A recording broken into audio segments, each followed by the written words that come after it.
Hello everyone.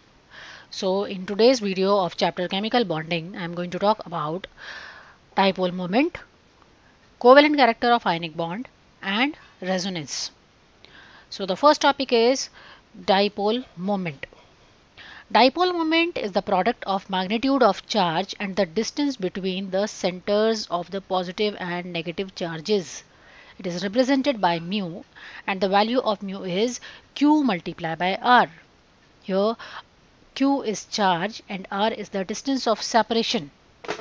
Unit of dipole moment is dBi, represented by capital D, and I can say here 1 dBi is equal to 3.33564 multiplied by 10 raised to minus 30 coulomb meter. Dipole moment is the vector quantity. It is represented by the small arrow with the tail on which there is a positive sign, and you are seeing on the screen in the example like BeF2 the arrow and having positive charge on the tail. This is how we used to represent the dipole moment. Now dipole moment in some polyatomic molecules.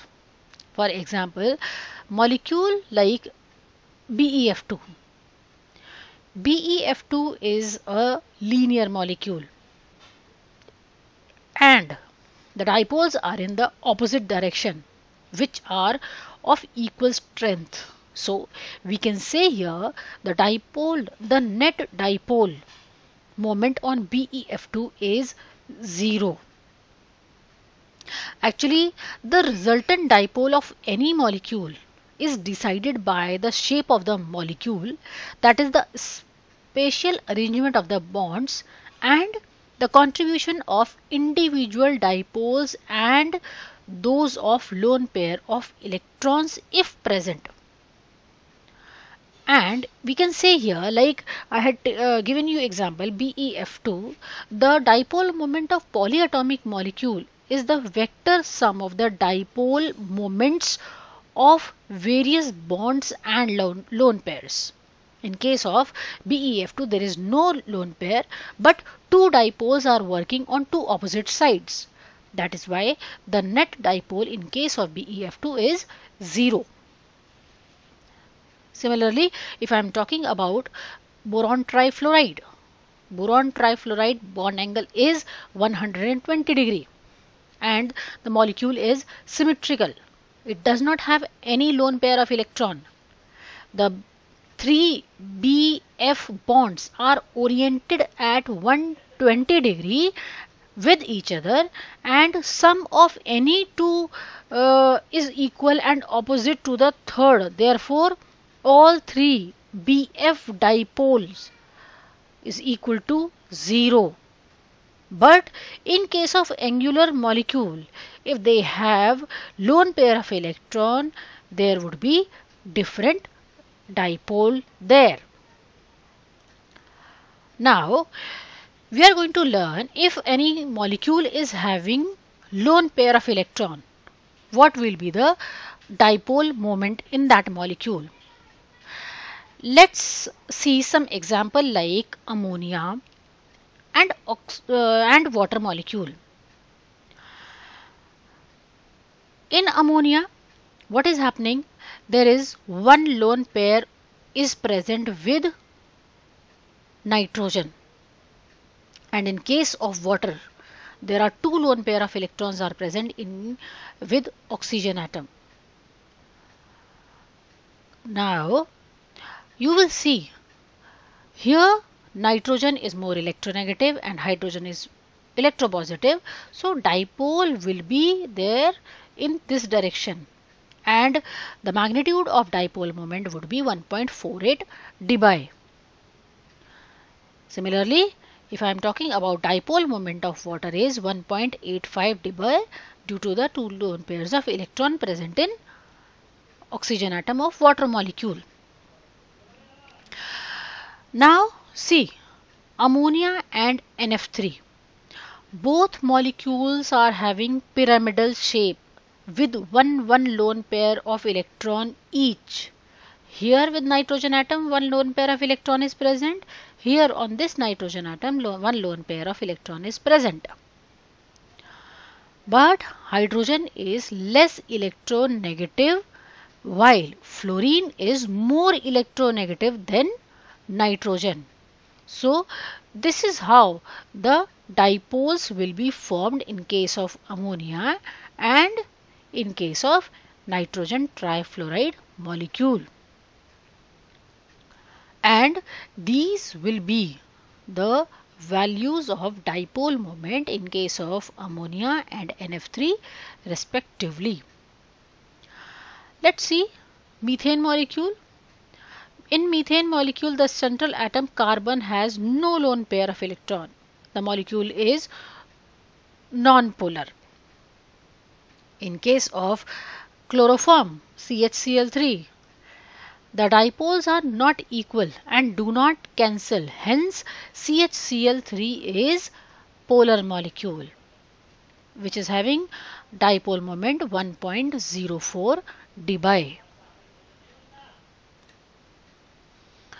Now, covalent character of ionic bond. Several ionic compounds possess partial covalent character and show properties similar to covalent compounds. And LiCl is one such ionic compound which is more soluble in organic solvent than water. To explain the partial covalent character in ionic bond, Fajan put forth some rules.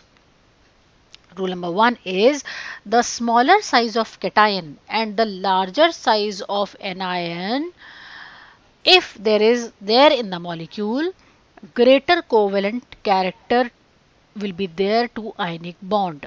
For example, if I am comparing two molecules like LiCl and NaCl, LiCl and NaCl, in LiCl there is more covalent character than NaCl.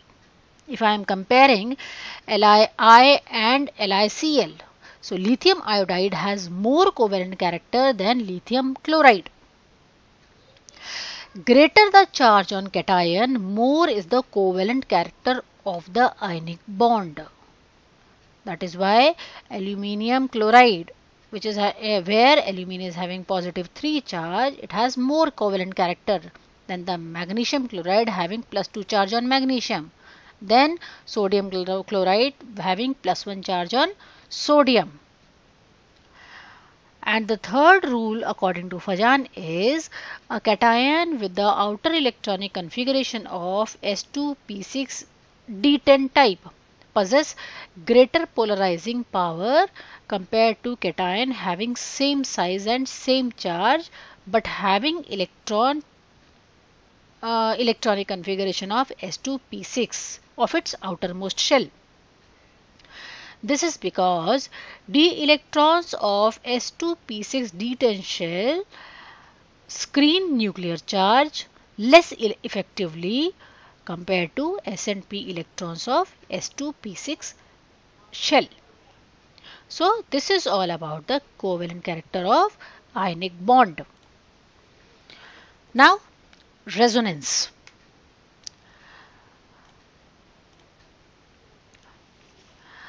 Many polyatomic molecules can be represented by more than one Lewis structure.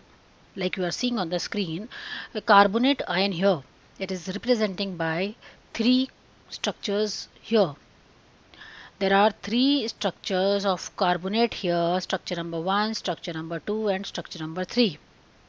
Each structure is different from other structure in the position of electrons without changing position of the atom. None of these structure is adequate to explain the property of carbonate ion. And the actual structure of carbonate is the combination of these 3 Lewis structures and called as resonance hybrid. Resonance signifies that there is more than one possible way in which the electron can be assigned in a Lewis structure. and the so many various structures would be drawn for one molecule, and all the structures are called as canonical structures or canonical form. For example, ozone molecule.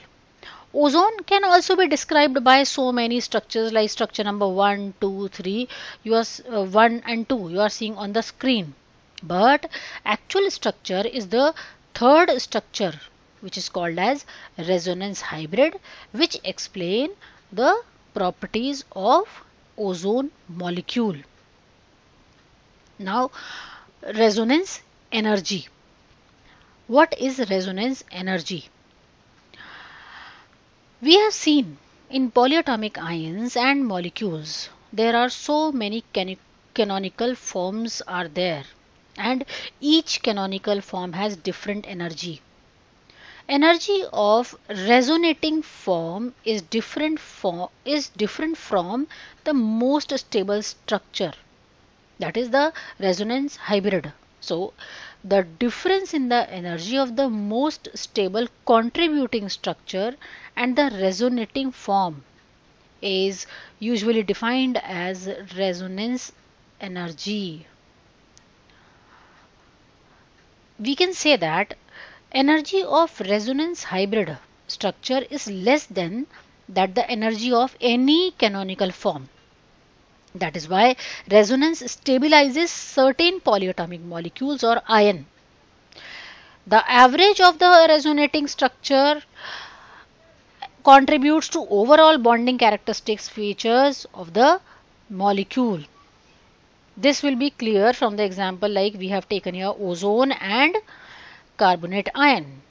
Ozone is represented by two canonical forms, and third form was the resonance hybrid form of ozone molecule, which is describing the property of ozone. Thank you.